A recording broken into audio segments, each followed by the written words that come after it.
Hey guys, tonight we step into a gilded cage of fashion, powdered ambition, and yes, compulsory feather hats. You're standing at the edge of Versailles, 1700s France, a place so obsessed with headgear that forgetting your plume might be considered an act of rebellion. You think modern fashion is demanding? Try navigating royal corridors where the width of your hat might determine your marriage prospects, or worse, your survival. The air is thick with perfume. Powdered wigs bob like frosted pastries. And feathers, glorious feathers, sway like pompous flags in a silent social war. You're about to learn why, in this world, being bareheaded could cost you everything, including your dignity. So before you get comfortable, take a moment to like the video and subscribe, but only if you genuinely enjoy what I do here. And let me know where you're watching from and what time it is there, because I bet your headwear is way more sensible than what we're about to dive into.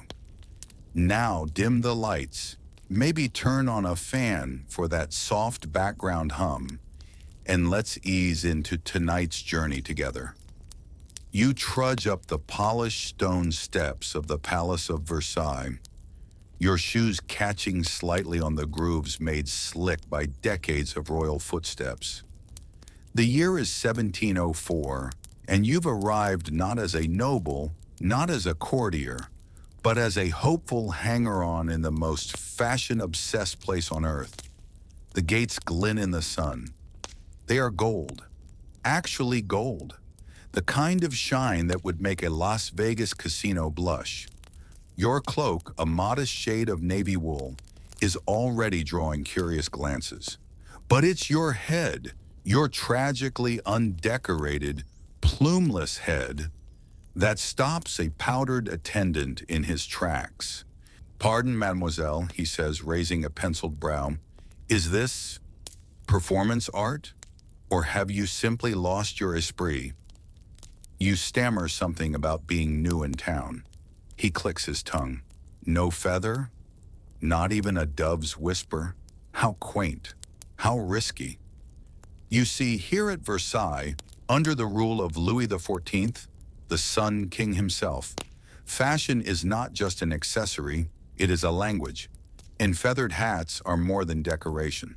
They're a ranking system, a personality test, a declaration of loyalty. Step out without one, and you might as well walk naked into the Hall of Mirrors. At least that would get you noticed. Feathers are everywhere. Ostrich, egret, marabou, even exotic birds imported at ruinous cost just for a single plume. Hats teeter on heads like architectural marvels, some taller than a toddler and twice as loud.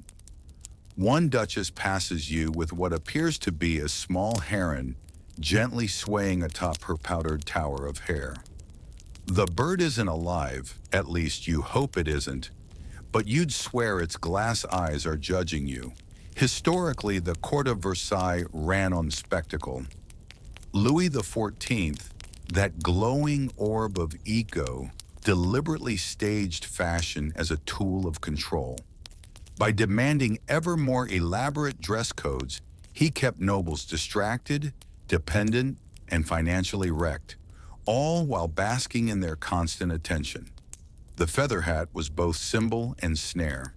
And you're about to fall into that snare face first. A valet ushers you toward the grand salon, muttering about the rules. Hats must be feathered, height proportional to status, and color coordinated with one's quarter. You blink. Quarters? You'll be in the East Wing, peacock tones preferred.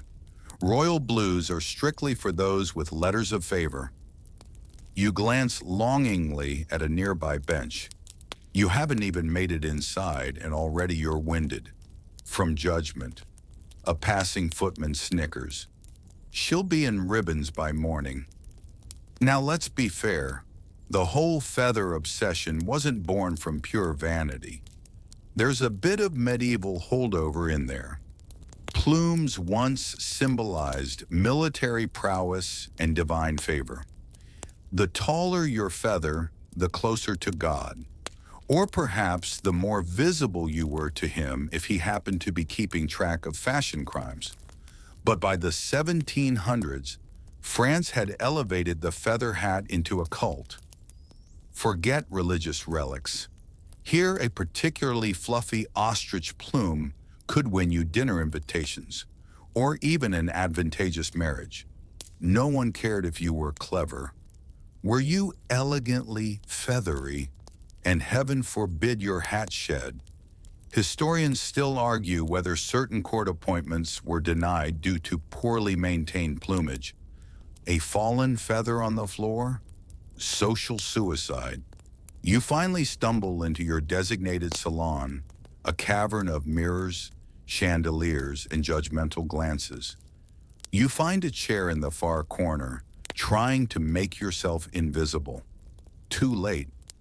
Madame Delacroix, a woman of considerable stature both socially and cranially, floats over to you. Her hat resembles a sailing ship under full wind, complete with seagulls sculpted from dyed parrot feathers. "Chérie," she purrs, "how very rustic." You nod, pretending to admire her avian arc. She leans in. "They'll eat you alive, darling. Might I recommend Henri? Best plumassier in the provinces. Discreet, swift, and only mildly judgmental. Your first instinct is to flee. Your second is to demand how much a single feather costs." She laughs. "The good ones? Let's just say you'll need to mortgage your mother." You thank her, not because she's helpful, but because she might be your only lifeline in this feathered fever dream. By nightfall, you're spiraling. You've seen hats with candles, hats with wind chimes, hats with tiny functioning automata. One gentleman's topper released the scent of lavender when bowed. A clever touch, or olfactory terrorism. You're undecided. Still, there's something magical about it. The absurd elegance, the mutual suspension of disbelief, the way every room feels like a costume ball where no one admits it's a costume. And maybe, just maybe, you begin to understand. In a world so strict, so watched, so ceremonial, your hat might be the only part of you that gets to scream. Too bad yours is still screaming, "Pauper." But the next morning, you've accepted two uncomfortable truths. One, your neck is going to be sore for the foreseeable future. And two, the feather hierarchy isn't just real, it's lethal. Socially lethal, which here at Versailles might be worse than actual death. You wake up in your modest guest chamber with a loaned pillow under your head and a scrap of dignity under your pillow. There's also a note written in florid curls. "Henri awaits you. Bring coin or favors." D. You're not sure what's worse, being indebted to Madame Delacroix, or the prospect of what Henri might ask for in exchange for plumage. Still, your scalp tingles at the thought of being noticed for the right reasons. Maybe today no one will call you featherless. Outside Henri's boutique, which is shaped like a gilded hat box and smells vaguely of old silk and ambition, you're nearly knocked over by a man in full mourning regalia. His hat is topped with what you can only describe as a funeral bouquet that also seems to be moonlighting as a vulture. You try not to stare. You fail. Inside, Henri doesn't so much walk as slither. He's tall, thin, and wrapped in layers of dove-gray velvet. His expression says, "I have seen better heads than yours, and dressed them more successfully." "New?" he asks, not waiting for an answer. "East wing. No budget. Minimal cheekbones. We'll have to go vertical." He claps once and assistants appear from curtain folds. They begin measuring your skull with strips of satin. One gently adjusts your earlobe for symmetry. You don't ask why. You've learned not to. Henri launches into what feels like a sermon. Ostrich is classic. Swan is gentle, yes, but it blends too much into powdered wigs. You need presence, not pity. Ah, ibis, it commands fear, but don't smile while wearing it. That sends mixed signals. Apparently there's a hierarchy of feathers. Who knew? Well, everyone in 1700s France, evidently.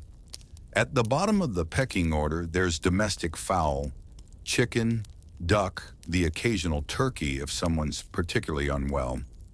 These are for peasants, pariahs, and oddly certain widows. No one really knows why. Historians still argue whether turkey feathers were once briefly fashionable or just a clever insult. Mid-tier, swan, egret, heron. Beautiful, elegant, and, crucially, white. You wear these when you're already known, when your wealth speaks louder than your hat. Think quiet confidence, not desperate peacocking. And then there's the elite. Ostrich, of course. Bird of paradise, rare and illegal. And something Henri refers to simply as the imperial plume. It's rumored to contain threads of phoenix, though more likely just a cleverly dyed pigeon. But appearances, as you've learned, are the entire point. Henri finally holds up a fan of feathers like a magician revealing his final trick. We go marabou, wispy, ghost-like. You'll float through the east wing like a secret. He pauses. That is, assuming you survived the hat tax inspector. You blink. The what? Henri sighs the sigh of a man too chic to explain legalities. Every hat must pass inspection. The tax is based on height, rarity of plumage, and regional trends. Unapproved feathers are confiscated. Repeat offenses, well, let's just say your head might find itself bald for a season. You're about to laugh, thinking it's some exaggerated fashion tale, but then you see the chart on his wall, a real government-issued tariff guide, feather levies, plumage permits, even a category labeled illegal flamboyance. Apparently, France's obsession with headwear got so out of hand that the crown instituted a plume impôt, a feather tax, based on social rank and the size of one's topper. You thought income tax was stressful? Try calculating your debts based on the curvature of an ostrich quill. Henri fits you with a modest marabou plume and layers in 2 accent feathers. Dyed peacock, discreet but rich. Your head feels slightly taller. You feel strangely powerful. As you step out of the boutique, the breeze rustles your hat gently. People glance, but this time they don't snicker. One woman even tilts her own ridiculous flamingo thing and gives you the subtlest nod. You've been noticed. You belong, at least temporarily. Still, Henri's warning echoes in your head. The hat tax inspector. It sounds like a joke, or maybe a grim fairy tale villain, but by dusk, you know he's real. You're walking the promenade when a hush falls over the crowd. A man in violet robes and a powdered wig shaped like a mushroom floats down the marble path. He carries a golden measuring rod and a leather-bound notebook. He does not smile. Inspection, he announces. You freeze as he makes his way toward you, stopping every few feet to examine someone's head like it's a suspicious cantaloupe.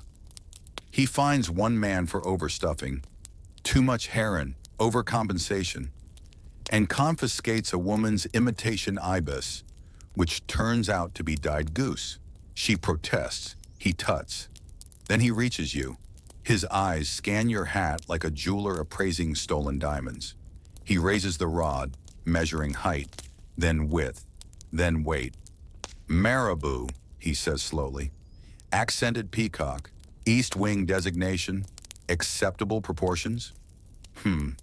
He lingers. You're sweating. He finally leans in, sniffs, and nods. Not over-perfumed. Good. One warning. Next time, no more than 3 visible feathers without a mid-tier permit. He marks a note in his ledger and vanishes into the crowd. You exhale hard enough to dislodge a stray plume. Later, in the candle-lit corridors of the palace, you realize something has shifted. You no longer look entirely out of place. Your hat sways just enough to signal belonging. People glance and don't linger. You are becoming invisible in the best way, a sign that you are learning to survive. Of course, this is only your first test, because tomorrow a man's going to show up with a wig that sings madrigals, and you're going to have to pretend that's normal. You dream of feathers, endless, floating plumes drifting through a lavender-scented sky, tickling your nose and whispering tax codes into your ears. When you wake, you're oddly calm, until you remember today is Tuesday, and Tuesdays are for inspections. You shuffle to the East Wing breakfast hall, hat balanced delicately, plume trembling with every heartbeat. You've been warned. This morning's inspection isn't about tax, it's about presence. The hat tax inspector was merely the beginning. Now comes the court's real enforcer of feather law, an appointed noble known only as the Plume General. He doesn't deal in coins or fines. He deals in shame. You pass a mirror and give yourself one last glance.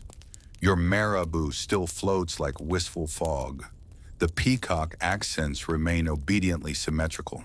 Honoré would be proud, or at least not scold you publicly. The hall is buzzing, not with voices, but with tension. People shift subtly in their seats, adjusting angles, raising their chins just enough to catch the best light. You see one woman holding her neck in what can only be described as feather fatigue. Her plume arches a full foot above her head and is attached by a contraption that resembles a coat hanger dipped in gold. Then he enters, the Plume General. He glides, not walks. Every step measured, his velvet cape fanning behind him like theater curtains. His own hat defies physics. 3 tiers of cascading feathers, each from a different continent. Atop it all, a silver bird skull glints like a crown. You think it might be real. You're not sure if you're supposed to bow or just try not to faint. He doesn't speak. He examines. A raised eyebrow here, a disappointed sigh there. He stops at one nobleman, squints, and silently hands over a small white card. The man goes pale. You lean toward the lady beside you and whisper, "What is that?" "A sévère avis," she replies grimly. "A severe warning. 3 of those, and you're relocated to the South Corridor." "What's wrong with that?" "No windows." Oh, the Plume General approaches you. You freeze. He stares. His fingers twitch, then rise, not to snatch a feather, but to gently flick one. It floats for a breathless moment, then settles back in place. He says nothing, but you see it, the faintest nod. You live another day. Once he's gone, the hall exhales collectively. Servants appear with coffee and candied violets, and everyone pretends they weren't just judged like prize pigeons at a royal aviary.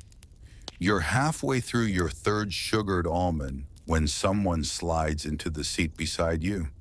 He's dressed like a spilled ink pot, everything black, from his boots to the raven feather protruding from his hatband. He's younger than most here, and smiling like someone who knows he shouldn't be. "You passed," he says. You blink. "So did you." He grins. "I cheated, dyed chicken. I know a man. Won't the Plume notice? He notices everything, but he likes a good scandal. Keeps things interesting." You ask his name.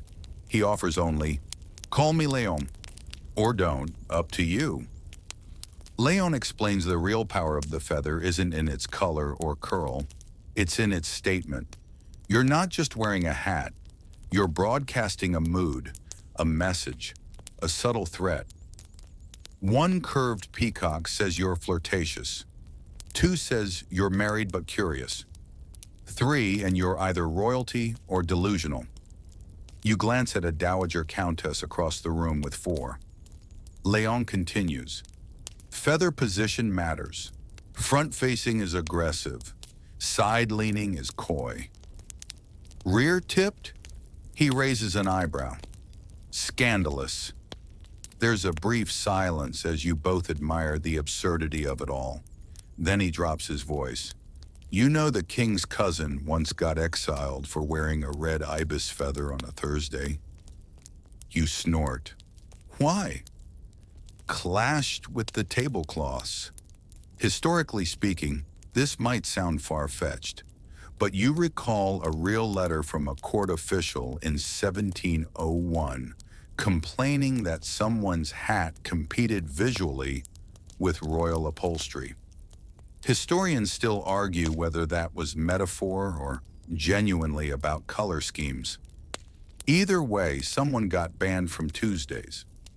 As the breakfast disperses, you notice a servant collecting forgotten feathers in a gilded pan. Not to clean, but to catalog. Apparently, stray plumage gets recorded in a ledger, a sort of forensic fashion register. If your feather falls and someone else picks it up, that's theft. Minor but punishable. Think parking ticket, but with wigs. Outside, the gardens call to you. You and Leon stroll past fountains and hedges shaped like horses doing algebra, or maybe it's just your sleep-deprived imagination. He tells you about the duels that have been sparked by feather insults. One man called another's hat breezy, steel by sundown. But breezy's not an insult. Exactly, it was too subtle. That's what made it devastating. He tells you about the underground feather dyeing market, where nobles sneak in their hats to get illegal tints. Colors banned for anyone below duke status. Apparently, rose gold is strictly forbidden unless your great-grandmother dated a viscount. You begin to realize feathers aren't just fashion. They're law, flirtation, rebellion, and currency. In some parts of France, they're even inheritance. Leon claims his aunt once received an estate and a box of preserved cockatoo feathers from a dying baron. No land deed, just a note. Use wisely. By late afternoon, you're practicing your posture. Marabou floats best with your shoulders back. Peacock flattens if you slouch. And heaven forbid your feather brushes against someone else's. That's either a proposal or a declaration of war. You forget which. A coach rolls past carrying a noble with what looks like an entire pheasant fanned out atop his head. You wonder if the bird had a will. You wonder if the coach has good suspension. Evening falls, and with it, another round of hat-based hierarchy. There's a dinner. You're invited. You can't sit too close to the king unless your feathers are at least 7 inches long, but too tall, and you block the chandelier. There's a graph for this somewhere, you're sure. As you climb the marble steps once again, plume quivering in the night air, you feel oddly proud. You made it through a day. You passed the unspoken tests. And most importantly, your head still carries its burden with grace. And yet tomorrow, you're going to see a man wear a hat so extravagant it will sing. Literally. And you'll be forced to clap. The next day begins not with sunlight, but with music. Faint, lilting notes drift through the corridors like perfume. At first, you assume it's a harpsichord rehearsal. Then you realize it's coming from above you. You look up. On the third-floor balcony of the Grand Escalier, a man leans casually against a marble pillar. He is dressed entirely in lilac and ivory, with embroidered birds flitting across his waistcoat. But it's not the coat that draws stares. It's his hat. Perched atop his already voluminous powdered wig is what appears to be a miniature theater. Tiny paper-thin curtains, little sculpted trees, a music box mechanism built into the brim, and emerging from the very peak, like a triumphant diva, a delicate mechanical bird, its wings fluttering in perfect rhythm to the aria it chirps. You blink. It chirps again. Someone claps. Not for the music, but for the audacity. "Ah," whispers Léon, appearing beside you like a raven-scented breeze. Jacques is debuting the warbler. You stare. "That's his hat?" Léon nods. "Oh, yes. Commissioned from 3 clockmakers, 2 tailors, and a disgraced composer who now only writes for wind-up canaries." You open your mouth to ask why, and instantly realize that's a pointless question here. Why not? The warbler descends the stairs, music fading as the hat's tiny gears wind down. Jacques bows, carefully. No sudden movements when wearing a hat that could concuss a goose. The crowd murmurs approval. No one dares approach him, not yet. He is fashion royalty for the day, untouchable, beyond critique. You're grateful for Henri's marabou. It floats elegantly, quietly, non-musically. Still, a part of you aches to join in the madness, to be absurd on purpose. Versailles, in the early 1700s, was a pressure cooker of creativity and neuroses. The wigs got taller, the skirts wider, and hats, well, hats became theater. Historians still argue whether the warbler was inspired by an actual opera or merely a jab at the Duchess of Maine's famously tone-deaf parakeet. Either way, it debuted to immediate imitation and quiet horror from people who realized their milliners couldn't install mechanical songbirds on short notice. You attend a salon later that evening where Jacques is holding court. People hover around him like he's a candle, and they're all highly flammable. The warbler sits on a velvet stand now, warbling at half volume. Occasionally, someone leans in and gets pecked by accident. No one complains. It's performance fashion. "I hear someone tried to copy it," Léon whispers, sipping his spiced wine. "Used a real bird. It escaped. Pooped on the Dauphin." You nearly choke. Elsewhere in the salon, someone's hat is leaking glitter. Another is spinning gently from a concealed crank. You see what looks like a windmill and are later informed it powers a tiny perfume diffuser. Feathers still dominate, but now they're paired with movement, scent, even light. Someone's plume sparkles faintly, rumored to contain crushed diamonds or just really aggressive mica. Either way, people blink a lot around her, and suddenly it strikes you. This isn't about beauty, it's about distraction. The more elaborate your hat, the less likely anyone is to notice your awkward laugh or your lack of noble lineage. In a world where you can't speak freely, your hat does the shouting. Later that night, you speak with one of Jacques' assistants, an apprentice hat engineer, apparently a new profession. He explains that the warbler took 3 months to build and has to be rewound every 30 minutes. He also confesses that once, during testing, it caught fire briefly when placed too close to a candelabra. "No one died," he says cheerfully, "but the cat hasn't been the same since." You marvel at the absurdity, but also the genius. This is couture meets clockwork. And even if it's frivolous, it's also, strangely, powerful. In your chamber that night, you stare at your marabou in the mirror. It's soft, tasteful, boring. And you wonder, what if your hat whistled, just a little. You drift to sleep with gears turning in your head, imagining feathers that chirp and plumes that pulse to music. You dream of hats that float, hum, even tell stories. In the dream, yours narrates a poem about sadness and soup. For some reason, everyone applauds. The next day, you're approached by a seamstress named Mireille, who claims to be a millinery illusionist. She offers to teach you the basics of hat theatrics in exchange for 2 jars of raspberry preserves and a sketch of your favorite animal. You agree instantly. Why not? She shows you how to wire feathers for movement, how to use silk thread to create visual vibration, and how to breathe drama into a silhouette. You're unsure what that last one means, but she assures you you're doing it. You're halfway through attaching a spring-loaded ribbon when you ask her if she ever gets tired of all the flair. She smiles. Every morning, but then someone walks in wearing a hat with a functioning astrolabe, and I think, yes, this is where I belong. You laugh together over tea and pastries shaped like little hats. Of course they are.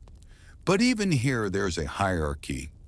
You learn that musical hats are considered event wear and must not be worn near livestock or at funerals. The warbler, though glorious, was banned from a baptism after accidentally serenading a priest during the homily. Jacques was not invited to the next christening. Historians still debate whether musical hats had an actual impact on Versailles politics or just distracted everyone long enough to avoid meaningful discussion.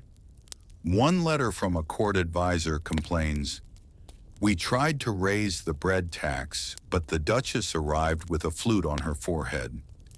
You can't help but wonder if this is all deliberate. Maybe the feathers, the music, the absurdity. It's all a way to not think about the looming taxes, the famine rumors, the fact that the king hasn't made eye contact with his queen in 3 months. But tonight, there's music and feathers.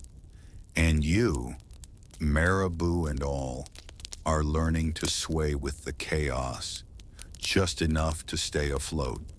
You wander through the streets of Paris a few days later, freshly coiffed, cautiously feathered, and armed with a new understanding of how much hats can ruin or elevate your week. Versailles may be the glittering crown, but Paris is the stage where plumes parade daily, sometimes in solemn silence, sometimes in squawking, flapping defiance. It's market day, and Rue Saint-Honoré is buzzing, not just with chatter and commerce, but with birdsong, not from trees, but from people's heads. Some hats still sport the classics, graceful egret, dignified swan. But others push the definition. You spot one woman with what might be dried bat wings affixed in a feathery fan. Another man, an obvious noble in disguise, has an entire rooster tail woven into a spiral. It bobs with every step. You're both horrified and impressed. A street vendor waves you over. "You need a peacock? I've got blue, green, iridescent, even one that's been cursed. Only 10 sous. You decline. He nods knowingly. "Ah, a feather purist. You're one of them." Apparently, there's a growing rift among Parisians. The feather loyalists, who believe only natural plumes should be worn, and the avant-plumers, who use paper, wax, and even fish scales to simulate exotic textures. Fashion gangs, feather factions. This city has turned headwear into philosophy. You cross the Place Dauphine, where a group of fashionable teens are lounging on a bench, all wearing hats that sag dramatically to one side. It's not accidental. It's a statement. "Melancholy plumes," whispers a passing maid. It's all the rage.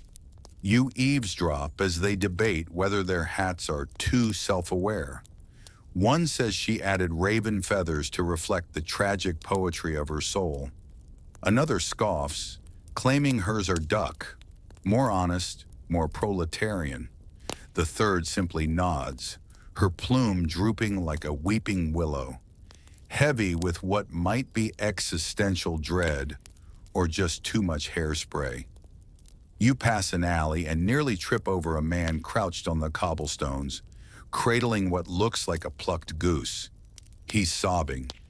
"They took her," he wails, "right off my hat."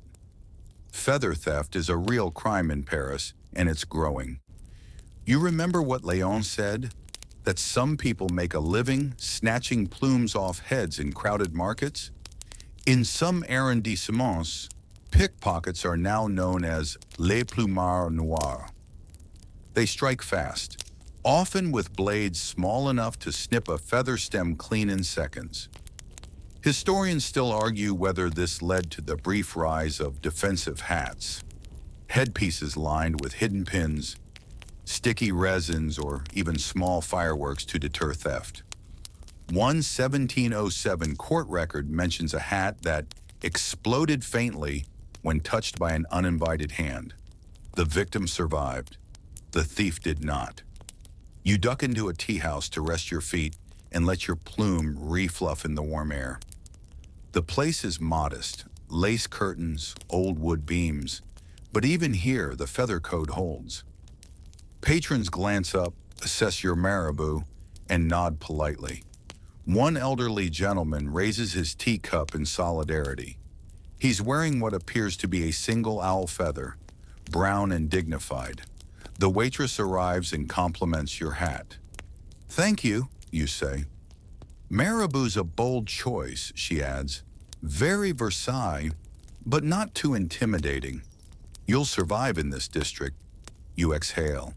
"It's nice to hear." "Of course," she adds, "don't go near the Rue du Panache after dark. They strip hats and reputations." Apparently, Rue du Panache is ground zero for public peacocking. Literally, there's a tradition every Sunday afternoon called the Parade des Plumes, where citizens walk slowly down the boulevard, flaunting their feathered best while judges, self-appointed naturally, score them silently with raised fans. It's not sanctioned by the crown, but everyone treats it like law. A low score can ruin your week. A high one gets you invited to after parties in rooftop gardens you didn't know existed. You attend. You can't help it. Sunday arrives and you find yourself carefully stepping onto the worn cobblestones of Rue du Panache. Your hat has been lightly updated, mireille stitched in a soft lavender ribbon that shifts in the light like fog. It's understated, tasteful. You hope it doesn't scream, "Newcomer." All around you, feathers ripple in the breeze like 1,000 soft flags. There are ostrich plumes dyed indigo, pheasant tails curled into helixes, even someone with what looks like barn owl eyebrows tucked into a hatband. Children skip beside their overdressed parents, carrying miniature hats on sticks like training wheels for status. A woman passes with a swan plume so long it drags faintly on the ground. It leaves a trail in the dust like a delicate whip. Judges appear on balconies. Fans rise. The parade begins. You walk. You keep your chin lifted, your pace steady. You don't make eye contact. That's desperate. You let the plume do the talking. Fan, tap, fan, wave. One judge tilts her head and nods. Just barely. You could weep. But not here. Not now. At the end of the boulevard, you're offered a candied chestnut and a discreet nod from a man in a featherless cap. "You did well," he murmurs. "Next time, try double marabou. Soft power." You store that away. Later, you attend a soirée thrown by one of the parade winners, a woman known only as L'Épervière, the sparrowhawk. Her hat is legendary, not for its feathers, but for what's beneath them.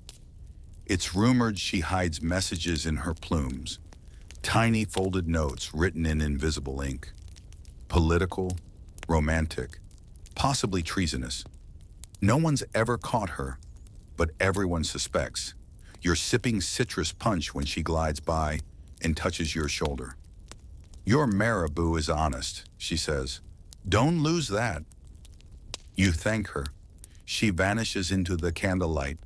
You go home with tired feet and a swollen heart, unsure whether you're becoming someone new or simply surviving the rules better. In the mirror, your hat sits a little prouder. So do you, because now you understand. In 1700s France, a feather isn't just a flourish. It's your shield, your whisper, your secret code. And you're learning to read the wind. It's nearly midnight when you're awoken by a knock at your chamber door. 3 quick taps, then silence. You rise, heart thumping, and crack it open.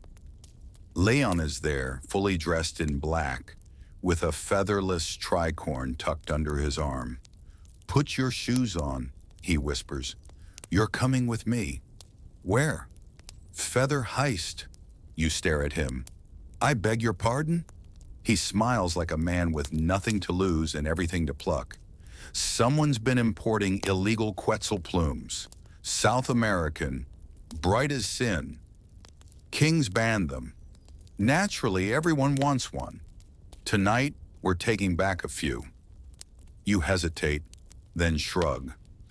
It's not the strangest thing you've agreed to since arriving at Versailles. You follow him through torch-lit corridors and quiet streets, across a creaking bridge, and into the velvet belly of Toulouse's night markets. The air smells of mulled wine and damp wool. You pass a group of drunk nobles arguing over whose hat has the superior philosophical foundation. One insists his represents the moral fragility of monarchy. It's shaped like a melting candle. Eventually, you reach a crooked doorway behind a butcher's stall. A password is muttered, Coq sans couronne, and the door creaks open. Inside is a candlelit room filled with chaos. Feathers of every shade and species are strung across rafters. Boxes overflow with plumage. Some are labeled. Others simply say things like, too much, or definitely cursed. Welcome to the black market of feathers. There's a woman with a ledger made of pigskin who handles transactions. A man with 4 monocles checks for fakes. Another gently heats a plume over a candle to test for authenticity.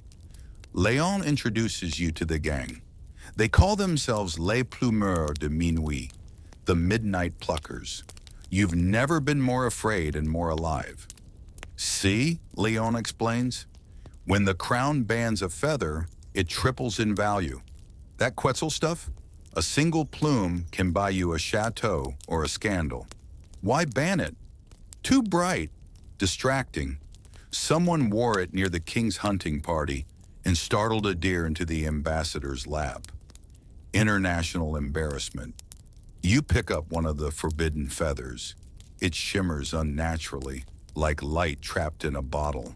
It's stunning and utterly unwearable without risking exile. Careful, murmurs the pigskin woman. That one bit a man. Or maybe he just sneezed dramatically. Hard to tell. Still, it's mesmerizing. You can see why someone would risk everything for the chance to wear it. There are others here too. Courtiers you recognize, servants, yes, but also minor nobles, a bishop's nephew, and one particularly nervous playwright. Everyone's masked, but the way they move gives them away. You're all feather addicts now. Léon negotiates with a vendor who calls himself Le Faucon, a wiry man with gloves made of stitched feathers. They speak in code, referencing hats as if they were livestock. 2 roosters and a goose for a single blue whisper, Léon offers. Le Faucon nods solemnly and opens a drawer. Inside is the prize, a tiny jade green plume wrapped in silk. You swear it glows. Put this on your hat, Le Faucon murmurs, and people will weep in public. You don't ask how he knows. You leave the warehouse with a handful of plumes, your heart racing, your coat stuffed with contraband. It feels absurd, it feels thrilling. You're a criminal now, albeit one who traffics in bird decor. You don't sleep that night. You simply lay in bed, staring at your ceiling, wondering what it would feel like to wear a feather that's technically treasonous. Historians still debate whether the Midnight Pluckers ever influenced Versailles fashion trends or merely offered a pressure valve for frustrated nobility. Some suggest the 1711 Blue Bloom Panic, a week where nearly everyone pretended not to own forbidden turquoise feathers, was a direct result of a raid on one of these black market salons. The next day, you're back at court. Your marabou still floats gently, unaware of the jade green temptation hidden in your drawer. But you look at people differently now. You wonder who's hiding a smuggled plume beneath their respectable veneer. You wonder who's watching you. At a formal tea, you spot Madame Delacroix's hat, a graceful crescent of white feathers, all perfectly legal, but tucked just behind her ear, almost invisible, is a thread of impossible green. You catch her eye. She winks. Léon arrives late, his hat unassuming.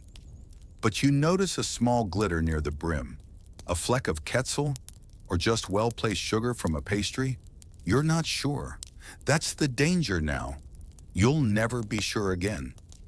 Over time, you learn how to blend in without going bland, how to speak with your head and whisper with your plumage. You know which feathers to wear on feast days, which to avoid on morning weekends, and how to fake an albatross using carefully folded pigeon scraps. You even master a technique called feather layering, where two legal plumes, angled precisely, mimic the silhouette of a banned one. It's an illusion, but it feels dangerous. You start to understand why these heists happen, because under all the powder and protocol, fashion is freedom, feathers are rebellion, and sometimes it's not about looking beautiful, it's about feeling dangerous. Late one evening, you sit in the garden with Léon, the stars barely visible beyond candle haze. You talk of theft and theater, of secrets sewn into seams. He pulls a small vial from his coat and hands it to you.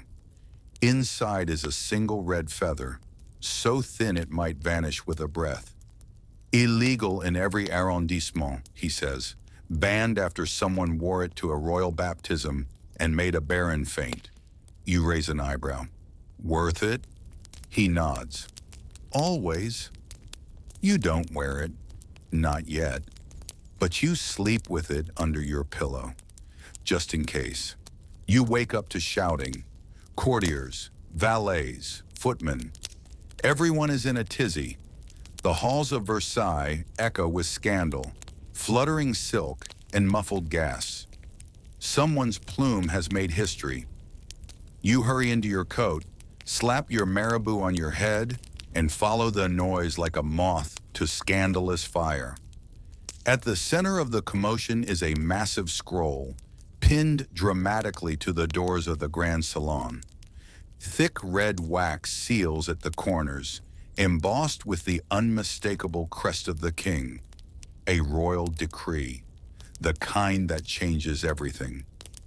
You squeeze into the crowd just as the official bell ringer shouts, "By the will of His Most August Majesty, Louis XIV, from this day forward, all hats worn within court shall be no fewer than 12 inches in height, must include at least one feather of foreign origin, and shall bear a registered insignia of familial standing or sanctioned wit."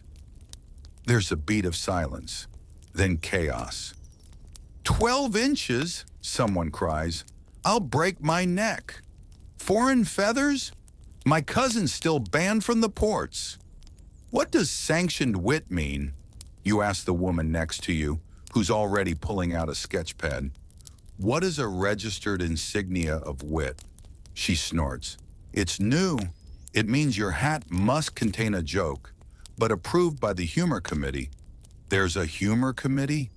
There is now. The decree causes instant panic. Hatters sprint for their ateliers. Milliners collapse theatrically.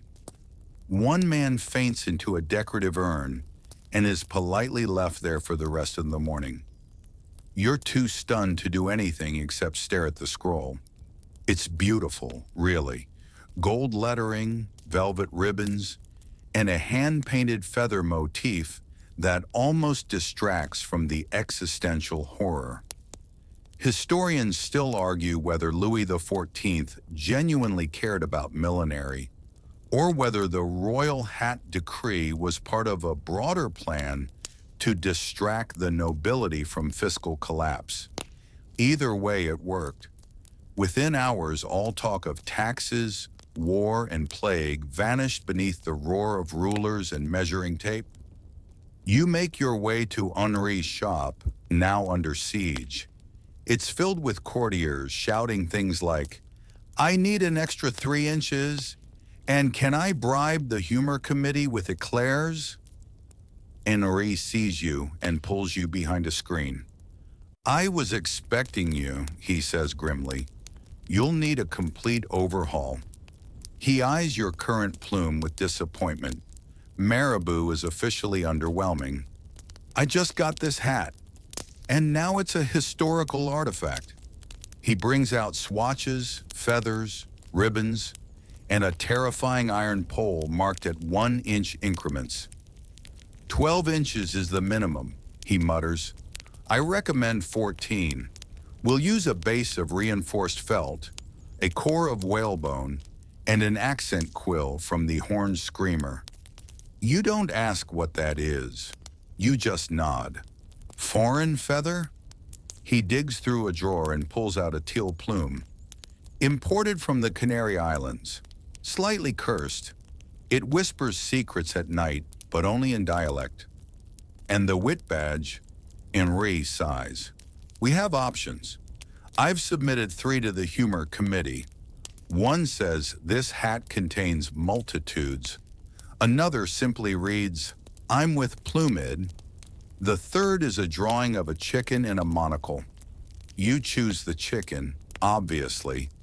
An hour later, you're 10 inches taller, considerably wobblier, and feel like a ship braving the feather seas. But you're legal. That's what matters." You exit Henri's shop just in time to see a minor viscount being fined for wearing a featherless cap. His excuse? "I suffer from height vertigo." He is ignored. The court becomes a battleground of balance. Staircases are now hazards. Dinners require raised chairs and ceiling hooks. One man has rigged a pulley system to lower his hat while seated. Another has hired a servant just to walk in front of him with a parasol for wind protection. Fashion journals begin printing diagrams of approved hat height zones in different wings of the palace. The east wing's ceilings are slightly lower, so hats must angle backward. The west wing, skylights, go vertical. At a gathering later that week, you overhear the Duchess of Charonte whisper, "My cousin wore a 10-inch hat by accident. The shame bell hasn't stopped ringing." There's a shame bell now? Yes. Hung in the central corridor, it tolls every time someone violates the royal hat decree. There's a volunteer who stands beside it with a small book of infractions and an excellent scowl. The humor committee, meanwhile, begins issuing wit permits. These are small brooches you pin to your hat to indicate royal approval of your comedic accent. Most are puns, some are visual gags. One is a tiny cat playing the lute. Yours arrives via pigeon. It contains a feather-sized scroll reading, "Approved, monocled chicken has broad appeal." You weep with relief. There are whispers of resistance, of people wearing simpler hats in defiance. Some call them the featherless. Others call them brave. One courtier tried to start a minimalist movement by wearing only a single gray thread. He was arrested for emotional terrorism. The new fashion rules change everything. Dinner parties become stiff-necked affairs, full of elaborate bows that require choreography. Fainting increases by 60%. There are now pamphlets distributed on posture techniques for the heavily feathered. The medical wing reports a rise in neck sprains, hat collapse injuries, and one unfortunate case of quill impalement during an overly enthusiastic curtsy. You learn to walk with your hips first, to duck before entering a room, to measure wind speed before stepping outside. One morning, you're stopped in the hall by the plumard general himself. He eyes your new plume, a towering structure with a tasteful canary crest, a comedy chicken, and a sparkle of teal that glints with questionable magic. He nods. Once. Then to your horror, he laughs. Just a little. A tiny exhale. You've won. At least for now. Because just yesterday, someone was spotted wearing a hat that glows in the dark. And you know what that means. The rules are about to change again. You're reclining beneath an orange tree in the gardens, trying desperately not to tip over backwards from the sheer top heaviness of your 12-inch hat, when a page arrives breathlessly. He's clutching a small gilt envelope. "For you," he says, "by order of the Marquis de la Jatte. Urgent." You take the envelope and open it with a fingernail. Inside is a single card, heavily perfumed, embossed in gold leaf, and bearing the terrifying words, "You have committed an accidental duel. Report to the Rose Courtyard at sundown." There is no further explanation, no list of grievances, just a red feather pressed into the card like an ominous garnish. You stare at it for a long time. A duel? You? You haven't so much as insulted anyone this week, unless you count that one man whose hat you accidentally grazed at the staircase. It was barely a graze, a feather kiss, a light floof. Apparently that's enough. Leon finds you half an hour later, still blinking at the card. "Ah," he says, peering over your shoulder. "Yes, red plume. Classic dual summon. You've offended someone with status. By brushing them?" He shrugs. "In Versailles, that's the equivalent of slapping their ancestors with a peacock." He explains that feather placement is not just aesthetic, it's a code. If your plume tilts left and brushes someone's hat, it means you find them laughably under-accessorized. If it tilts right and touches their brim, you're implying romantic interest. But a top-down graze? Challenge, Leon says, sipping his wine. Pure and simple. You groan. By sundown, you're standing in the Rose Courtyard, clutching your dignity and trying not to let your hat tremble. Across from you stands the Marquis de la Jatte, a slender man with an expression like wilted silverware and a towering crown of crimson feathers arranged in what might be an angry sunburst. He looks furious. A small crowd has gathered. Some people are betting. Others are sketching. The officiant, clad in magenta robes and holding a parasol for shade, reads aloud. Under the Code du Chapeau, Volume 8, Subsection D for dueling plumes. The accused shall stand no closer than 6 paces, no farther than 10, and must maintain head alignment at all times. You're handed your dual feather. It's long, pointy, possibly sharpened. Try to avoid the eyes, someone murmurs helpfully. The duel begins with a bow. You lean forward cautiously. Your hat wobbles dangerously but holds. The Marquis flicks his feather toward your left shoulder. You dodge. You counter with a careful swoop, aiming for his plume's outer edge. It's ridiculous. It's magnificent. You parry with a twirl. He lunges. Someone gasps. Your feather grazes his cheek, not the skin, but the symbolic territory, enough to count. A hush falls. The Marquis straightens, dusts his jacket, and mutters, "Well played." He bows. The duel is over. No blood.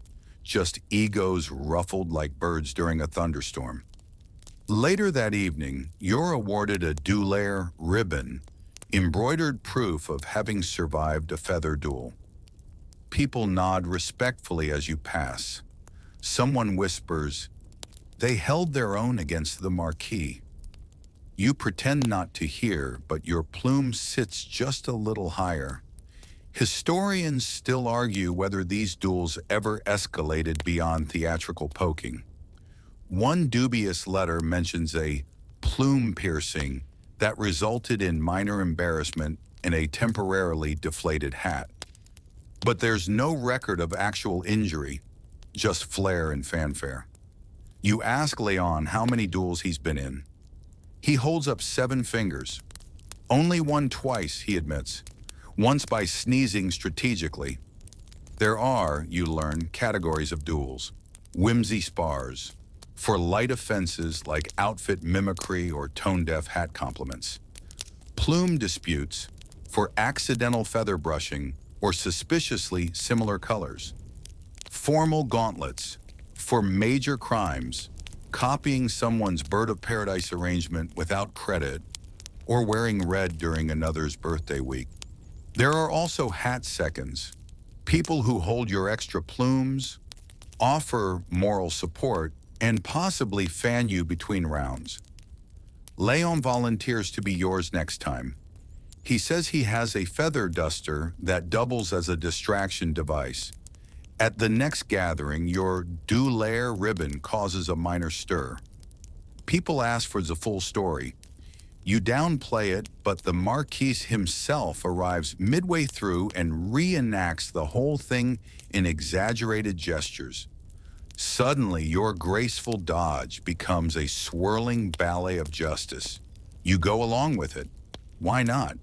From that moment on, you are viewed differently, not as a visitor, not as a survivor, but as a plumariat, a person of standing, a hat wielder of courage.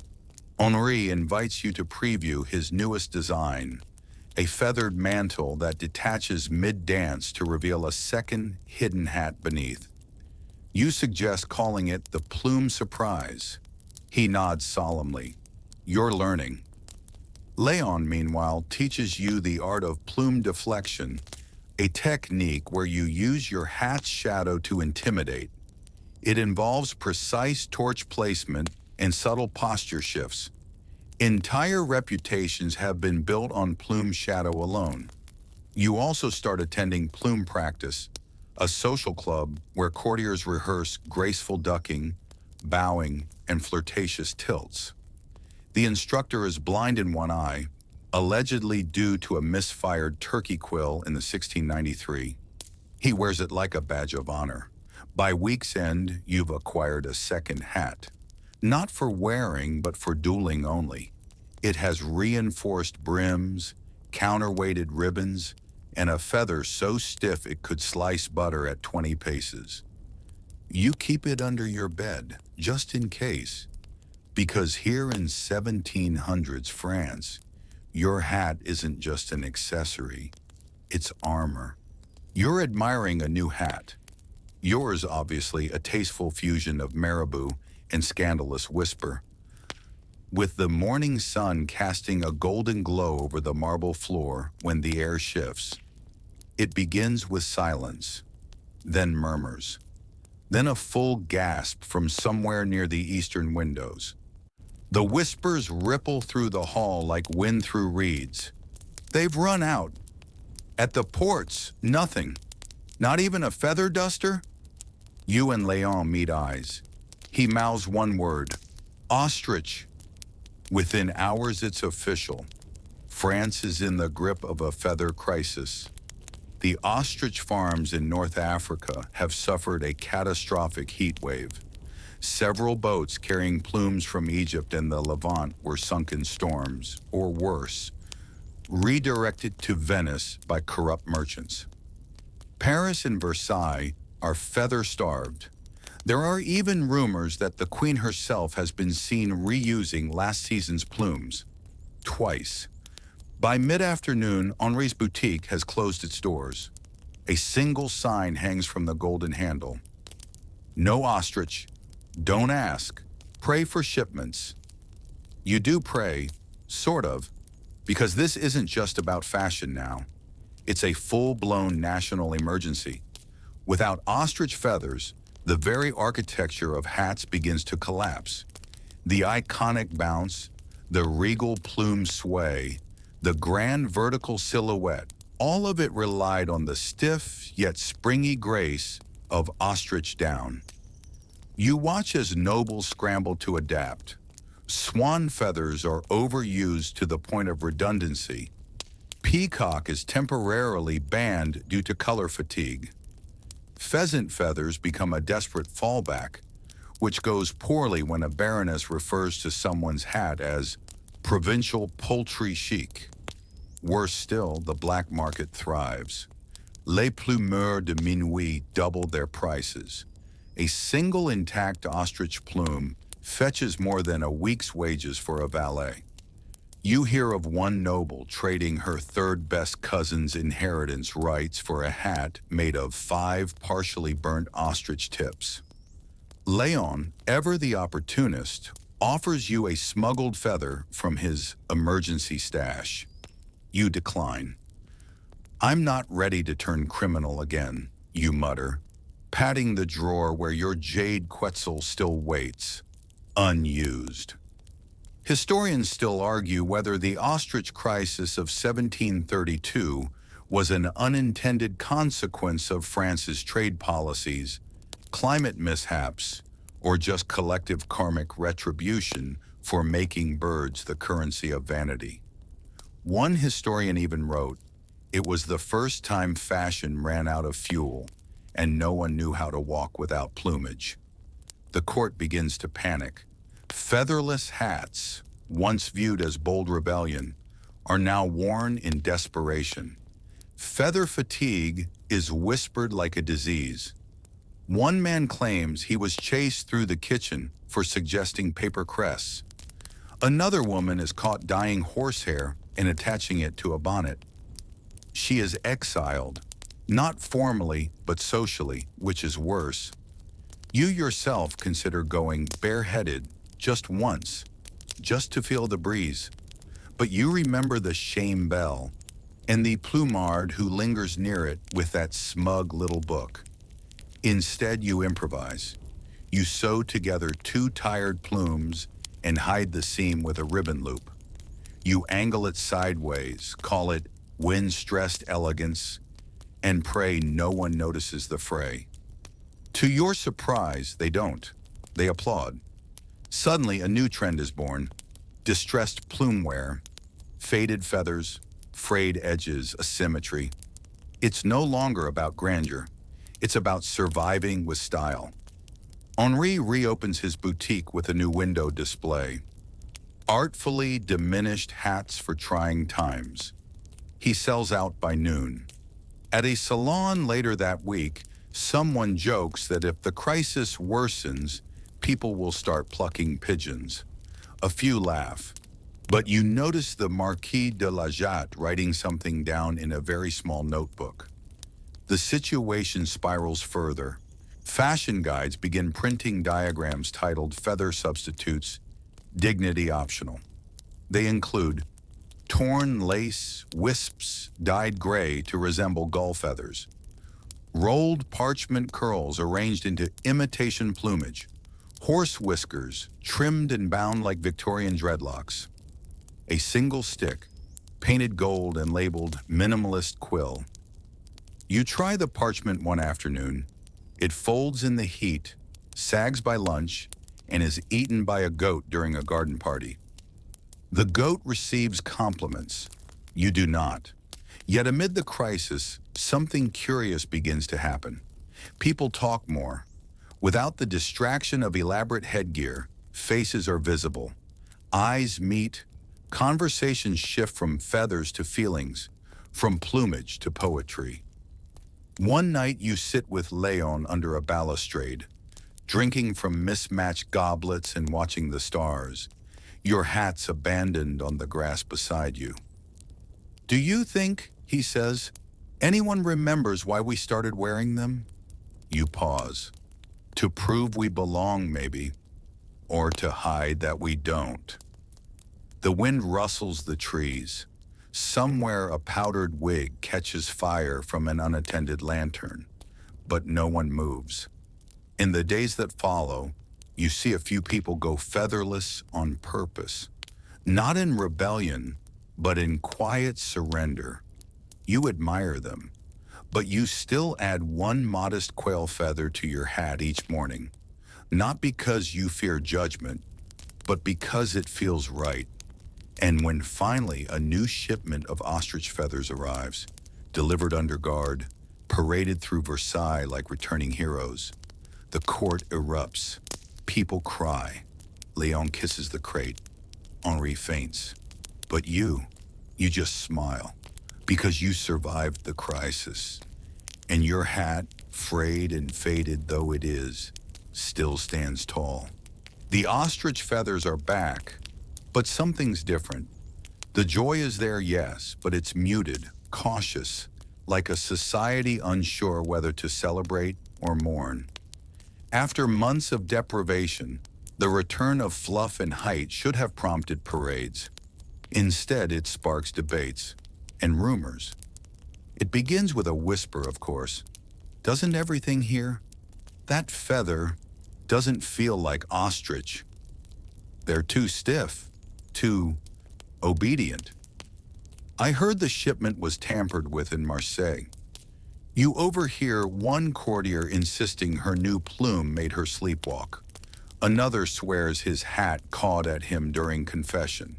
Henri scoffs loudly, but even he won't use the new shipment for his more exclusive clientele. You go to inspect them yourself, trailing Leon to a tailor's guild meeting disguised as a tea tasting. Inside, feathers are laid out like crime evidence. One man plucks a strand from a velvet pillow and holds it to the light. See the curve? He murmurs. Too even. Engineered. They're imitations, someone hisses. Royal ones. Apparently the crown, eager to restore order and pomp, commissioned a secret workshop to create synthetic feathers using boiled parchment, dyed horsehair, and imported sea moss. They're near perfect to the eye, but not to the touch. You stroke one gently, it's light, smooth, beautiful, but something's off. It doesn't breathe. They're dead, says Mireille, who's suddenly behind you, smelling faintly of hot glue and disapproval. No soul, no sway, and no place in a real hat. You shudder, and then she leans in. You need to know the truth, she says. That's how you find yourself being led. At midnight again, to the back rooms of the Grand Milliners Guild, past draped mannequins, past shelves of powdered dyes, and spools of impossible thread, until you reach a candle-lit chamber filled with books and silence. There, Mireille unrolls a parchment, an ancient charter. It reads, "The Society of Feather Rights established 1643 guardians of the crowned plumage." She explains it softly, reverently. The Feather Rights are a hidden guild of master hatters, fashion philosophers really, who believe that true feathercraft is sacred. They craft hats that whisper poems in wind, that balance emotion and status like a mobile of dignity, that refuse to lie, and they've been silenced. Ever since the royal decree turned hats into height competitions, The feather rights have been pushed underground, their subtlety replaced by spectacle, their symbolism drowned in glitter and machinery. We used to speak through feathers, Mireille says. Now people just shout with them. She shows you a hat from the 1660s, a modest bonnet with a single swan feather curling like a question mark. It said everything, she says, touching it like a relic. You don't know what to say. Your own hat feels suddenly insecure, shallow. They're still out there, Mireille adds. The true feather rights. They meet in the tailor's whisper. The what? An old wine cellar beneath the tapestry wing. No mirrors, no glitter, just truth. You think she's joking. You hope she's joking. But the next morning, a note is slipped beneath your chamber door. We saw your feather duel. Your restraint impressed us. Midnight. The whisper. Come alone. You go. Because what else do you have, really? The tailor's whisper isn't a place. It's a feeling, a sensation, the absence of pretense. You descend a narrow staircase by candlelight, footsteps muffled by old velvet. At the bottom, a room full of heads, hat heads, dozens, maybe hundreds, all mounted, labeled, some ancient, some barely feathered. In the center stands a group of people in plain robes. No plumes, just thread and purpose. You've been wearing noise, one of them says gently. We teach how to wear meaning. They show you designs, not for the public, not for approval, but for truth. A hat that softens grief, one that forgives an insult, another made of 7 humble pigeon feathers that confesses love in silence. You feel something stir in you, a hunger you didn't know you had, not for attention, but for authenticity. You train with them in secret. Mireille teaches you the language of tilt and loop. Henri even joins once, pretending to disapprove while clearly enjoying himself. And slowly, your own creations change. At court, you wear less, but say more. Your hat becomes a soft curve of eider with one accent feather, ivory, delicate and curved like a smile. People notice. They whisper. They stare. One woman calls it dangerously subtle. Another says she cried a little just looking at it.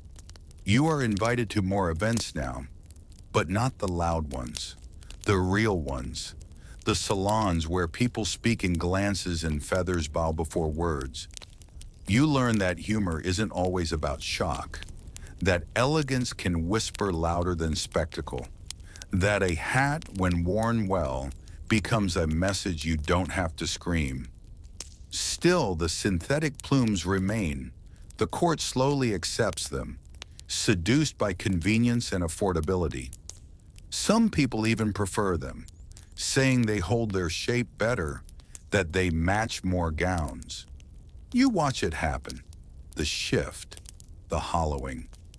Historians still argue whether the feather rights ever truly shaped policy or merely mourned the loss of nuance.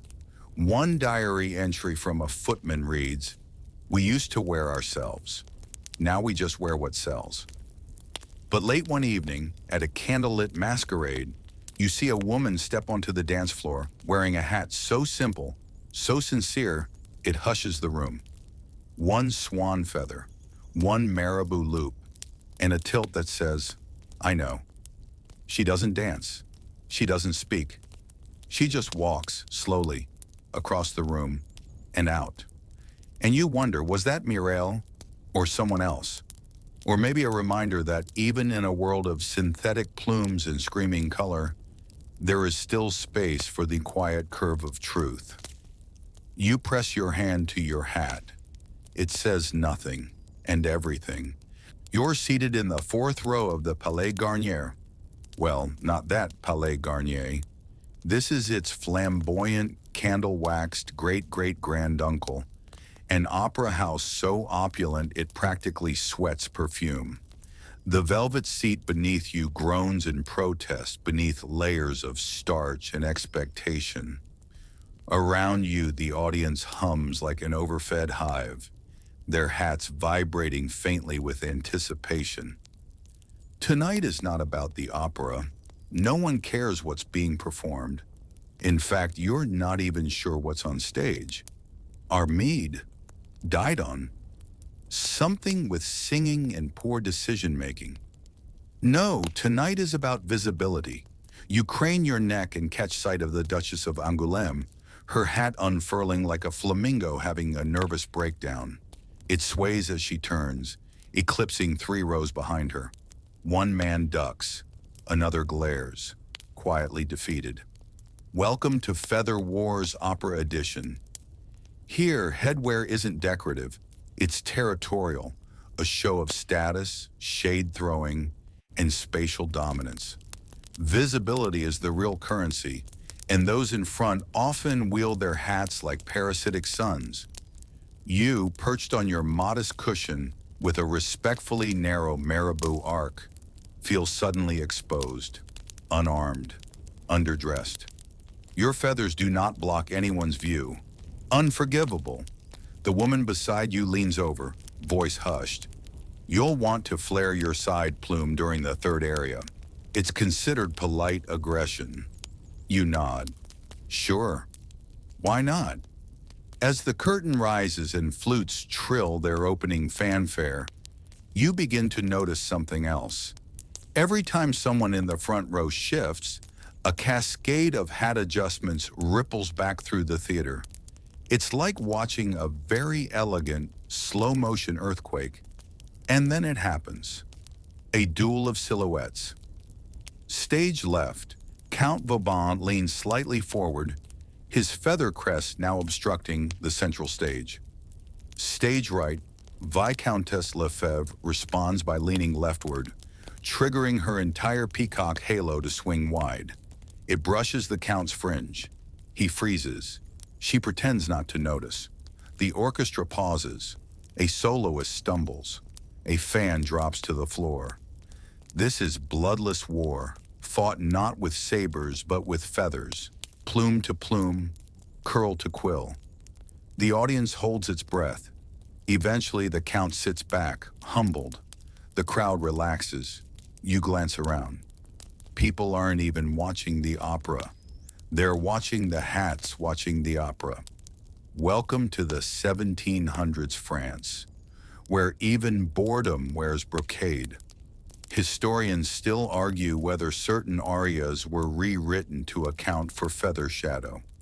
One musicologist insisted that in 1709, a soprano's big solo had to be relocated to stage right because the Duchess of Arles wore a headdress so wide it created oral dead zones.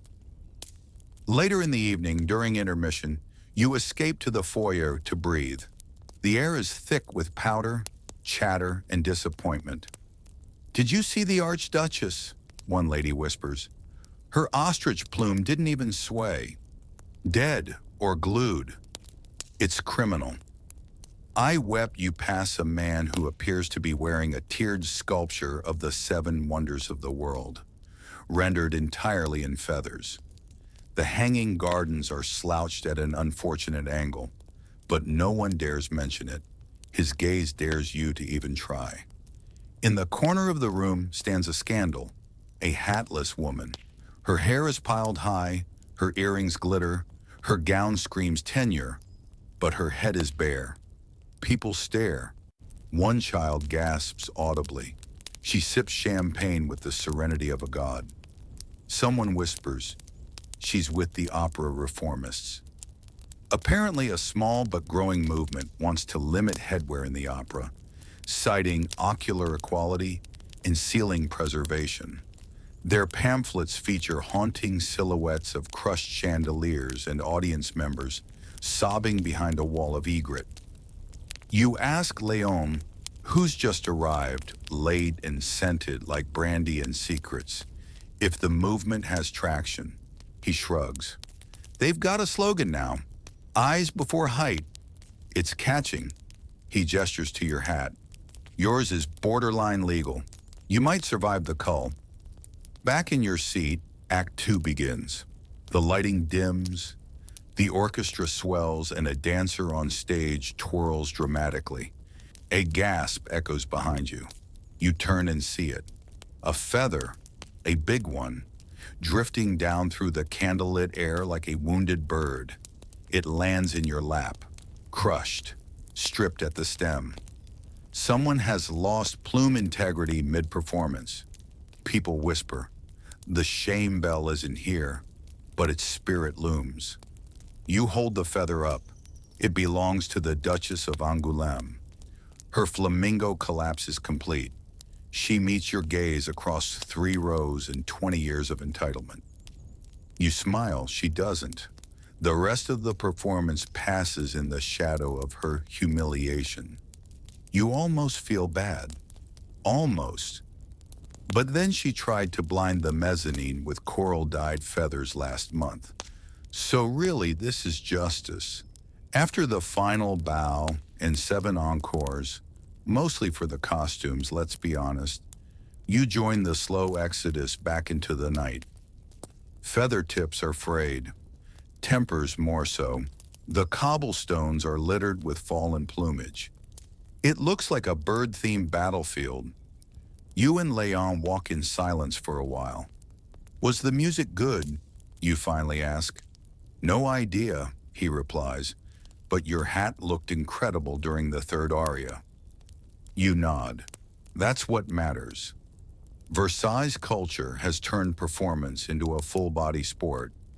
The opera is merely a backdrop for social theater, an arena where hats speak louder than sopranos.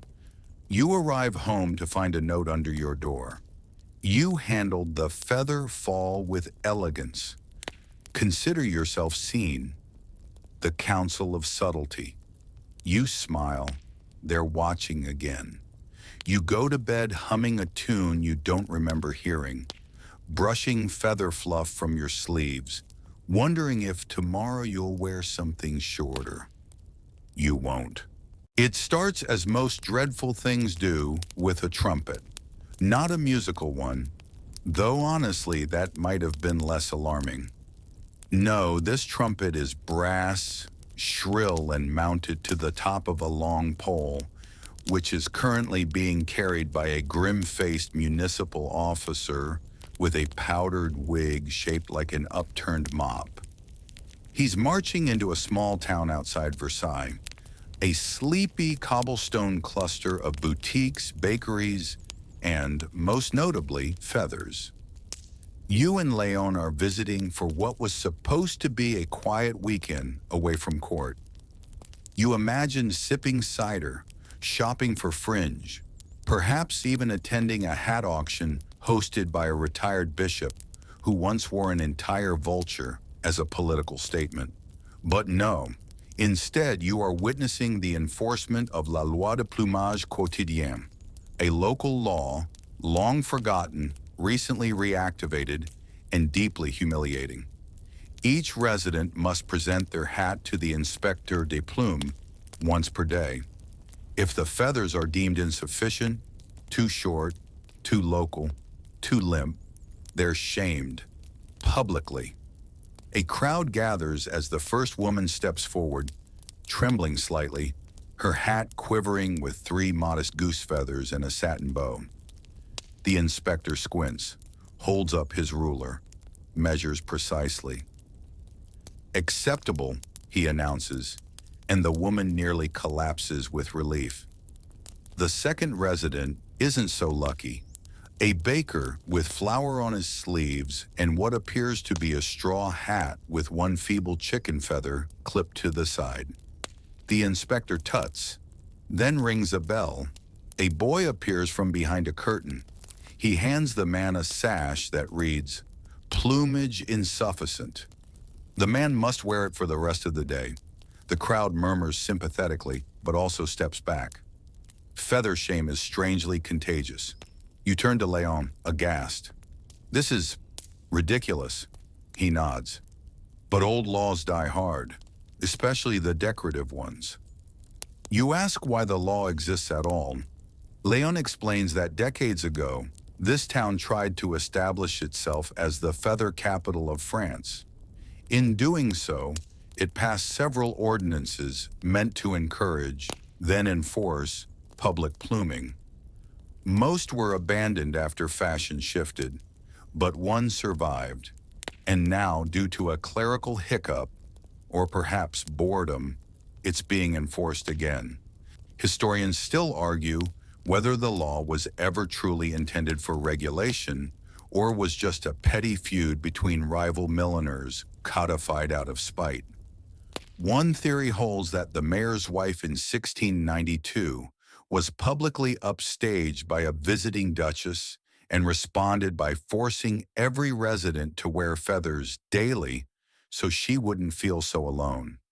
True or not, the result is the same: a ritual of judgment that feels absurdly medieval and painfully modern. You approach the inspector cautiously. He eyes your hat, marabou with a single tasteful pigeon arc, nods once, and stamps your travel pass with the words, Bon Plume. You've never felt prouder or more horrified. Later that afternoon, you attend the local market. You quickly realize the townspeople have adapted to the law in unusual ways. Some wear hats made entirely of feathers, no structure, just a nest of color and fluff precariously balanced. Others cheat slightly, hiding contraband feathers in sleeve cuffs and pretending to adjust their hair at just the right angle for visibility. Children sport tiny headbands with glued sparrow fluff. One enterprising boy runs a booth selling emergency feathers from a box of what you're almost certain are repurposed duster bits. The baker from earlier is still wearing his shame sash. A sign now hangs from his shop window: half-price bread for those who dare to be plain. Business is booming. You try to leave the square, but are intercepted by a woman with ink-stained gloves and a feathered bonnet shaped like a turnip. She's the leader of the Plume de Resistance, a secret society of residents quietly pushing back against the law. She tells you they've been staging plume drop protests, removing their hats silently and walking through town with bare heads. It's shocking, it's bold, it's deeply controversial. Sometimes, she whispers, we swap out real feathers for wax ones. The inspector can't tell. He has cataracts. You ask if they plan to abolish the law. She snorts. Oh no, we want to own it, bend it, reclaim it. If we must be judged, let's be ludicrous. You admire her spirit. That evening, you attend one of their gatherings. It's held in a barn. Everyone arrives in featherless cloaks and then reveals their true hats beneath. Wild, surreal creations.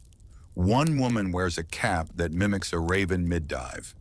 Another's hat flutters mechanically, controlled by a pulley system under her skirts. And yet another man wears no hat at all. Just a paper sign pinned to his chest. My thoughts are my feathers. You stay for hours, you laugh, you drink pear cider. You try on a hat made entirely of woven grass and beetle wings, and for a moment you feel free, lighter, untethered from court's constant measurement, until morning. Because in the town square, the inspector is waiting. The trumpet sounds, and your hat, a rebellious, asymmetrical delight with a single impossible feather pointing backwards, is called avant-garde but technically inadequate. You're given the sash, you wear it, and people cheer. Later, someone slips a card into your palm. The inspector has a twin. Interested? You smile, because of course he does. Of course there's two of them, because this is 1700 France. And even small towns enforce weird laws with enthusiasm, wigs, and a generous helping of shame. The whisper reaches you before the trumpet does this time. They're doing it, says Leon, sliding into your breakfast with the grace of a man who owns 3 secrets and 1 too many waistcoats. The featherless have finally made their move. You look up from your teacup.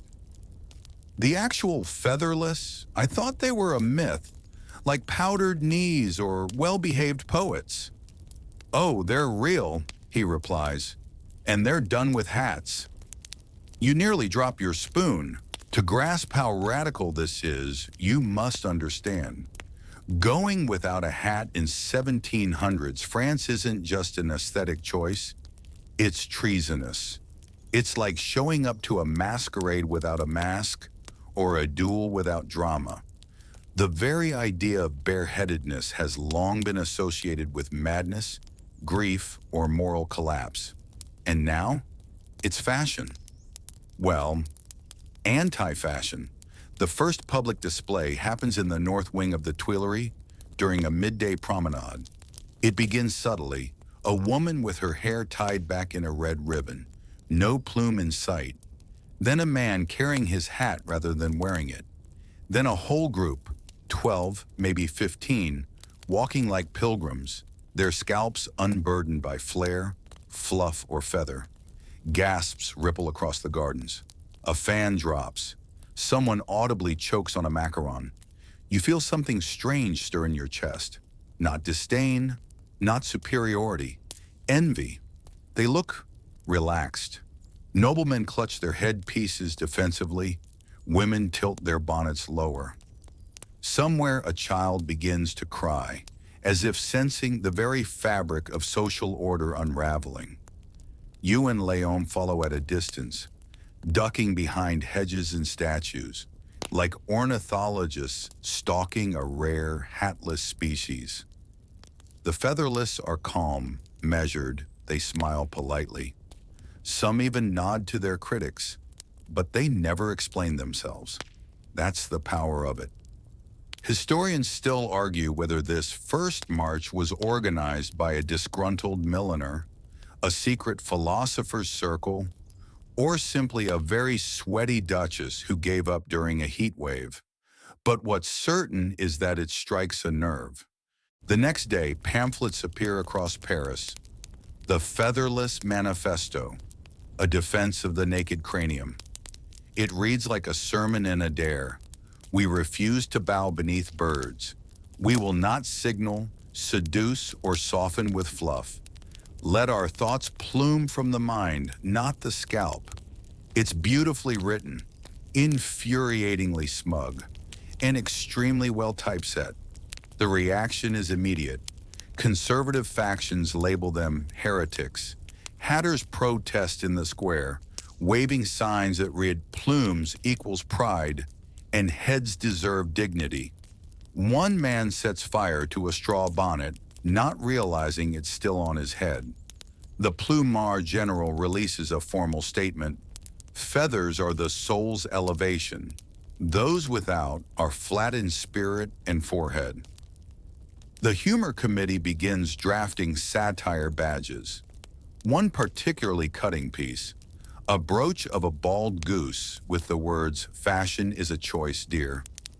You attend a salon that evening and find the room split down the middle, plumed on one side, smooth on the other.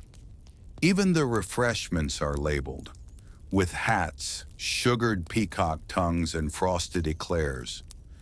Without hats, dry biscuits and black tea. No garnishes. You float between the two like a diplomatic canoe, trying not to tip. People whisper as you pass.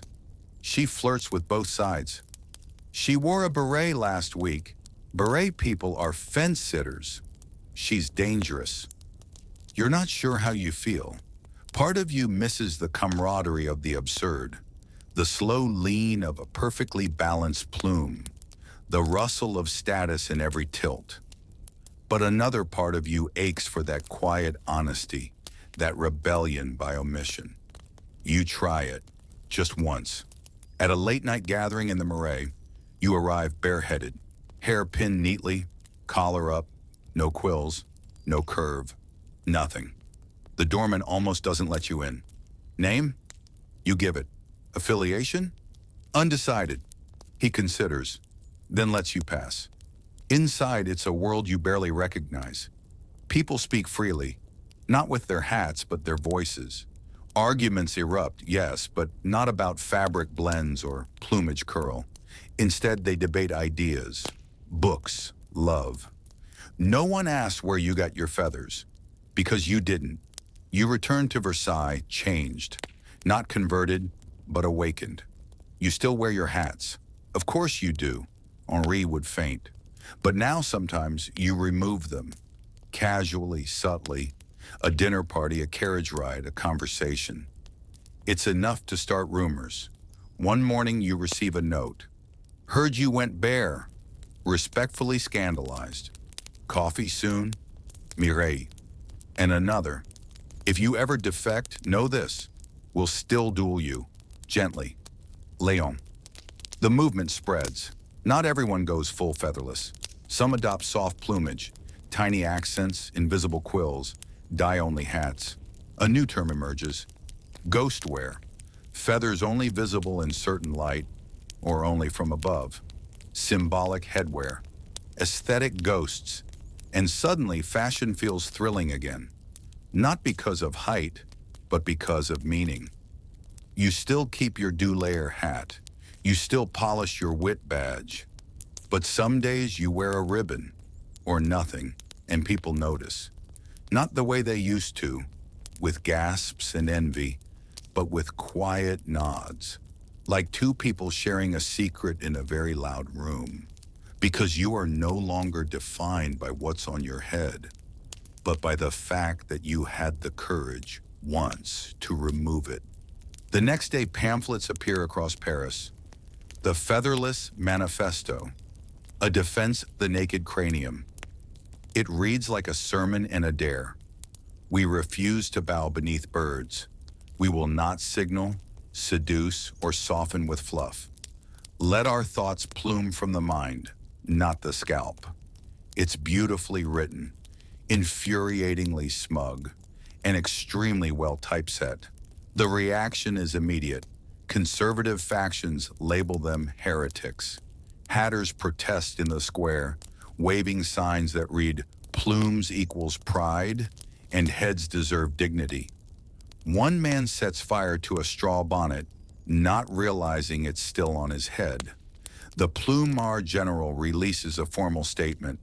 Feathers are the soul's elevation. Those without are flat in spirit and forehead. The humor committee begins drafting satire badges.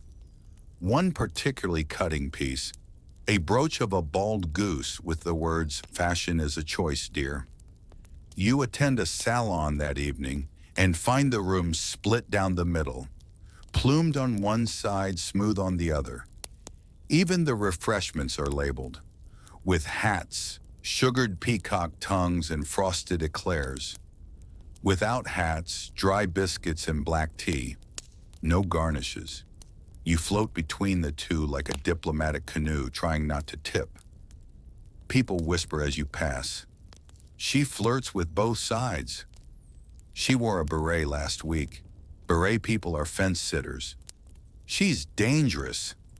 You're not sure how you feel.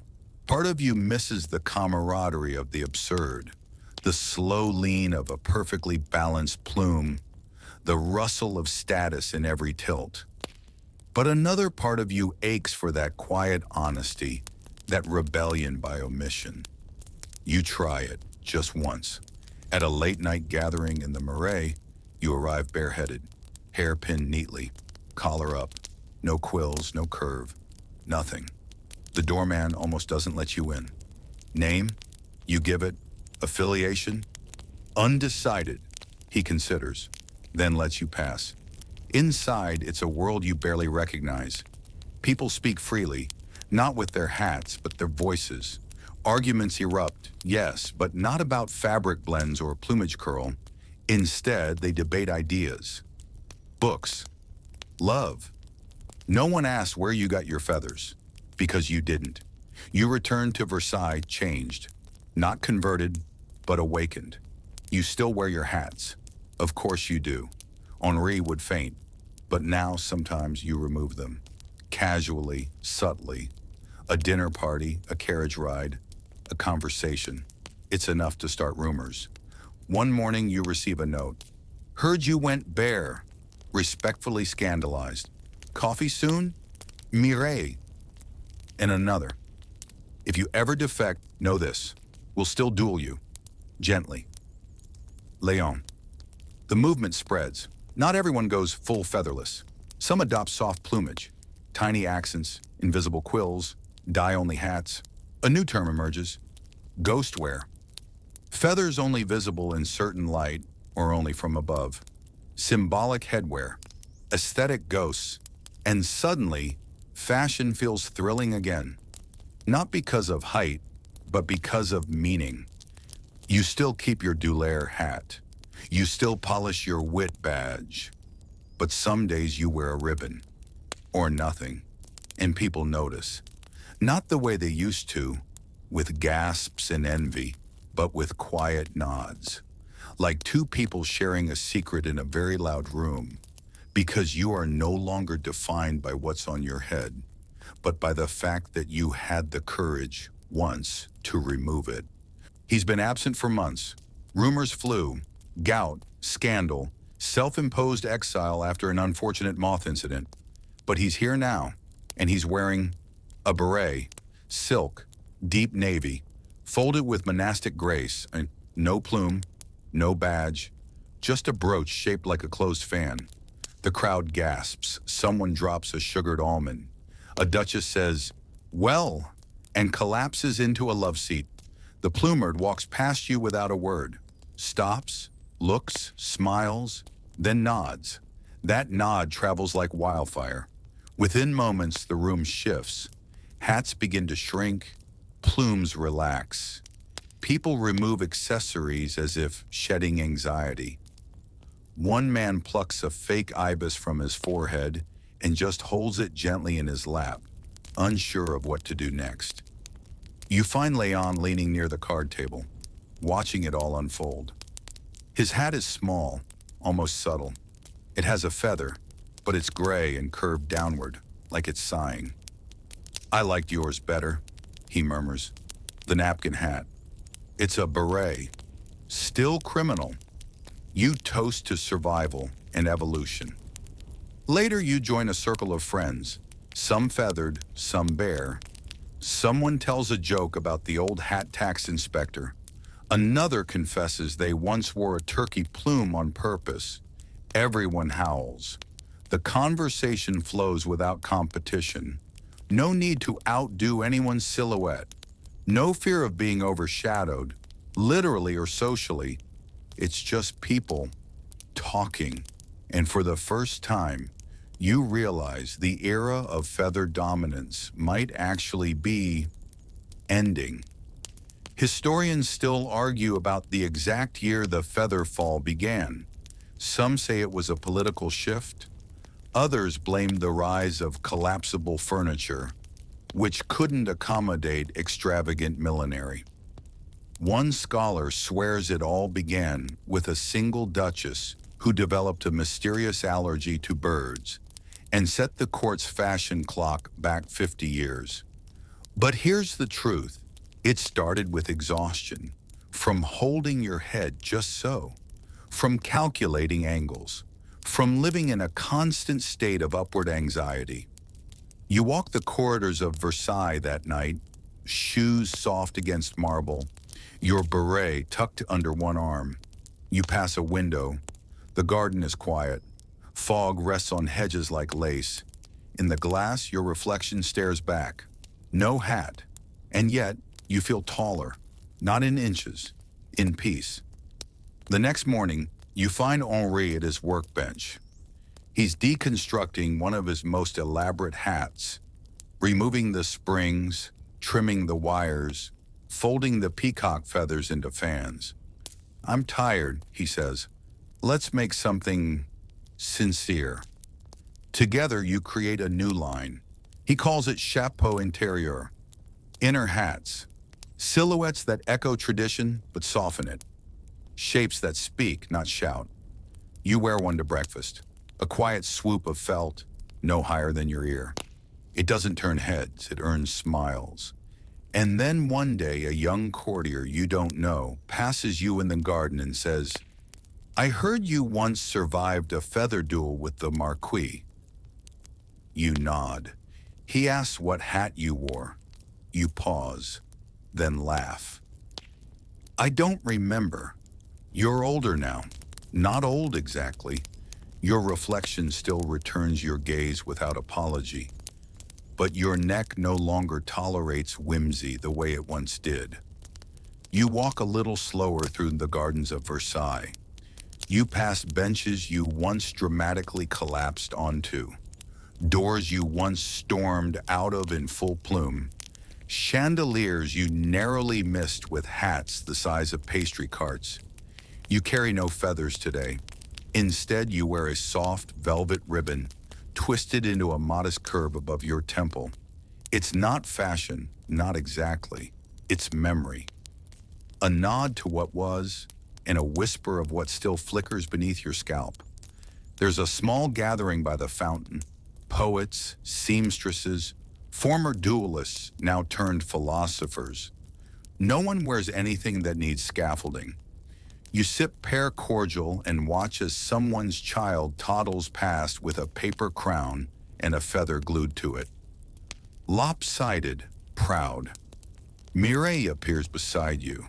Her hat today is barely a breath, gossamer folds of gauze no taller than her eyelashes. "I heard someone tried to bring back the warbler," she says. You laugh. "Did it sing?" It squawked, then caught fire. You both raise your glasses to the smoke plume in the distance. The court you've heard is changing again. Plumes are out of favor, replaced by powdered veils and structured silk. No one tilts anymore. They pivot. Some say it's progress. Others call it just another loop in the spiral. But you've stopped chasing trends. You've become something rarer, a legend. People remember your hats, your quiet rebellions, your victory against the Marquis in the Rose Courtyard, your shame sash in Toulouse, your bareheaded entrance at the midwinter ball. You even find a page about yourself in a book one day, tucked in a chapter called The Language of Plume. It describes your marabou years, your flirtation with ghostware, your brush with the feather rights. It spells your name wrong, but affectionately.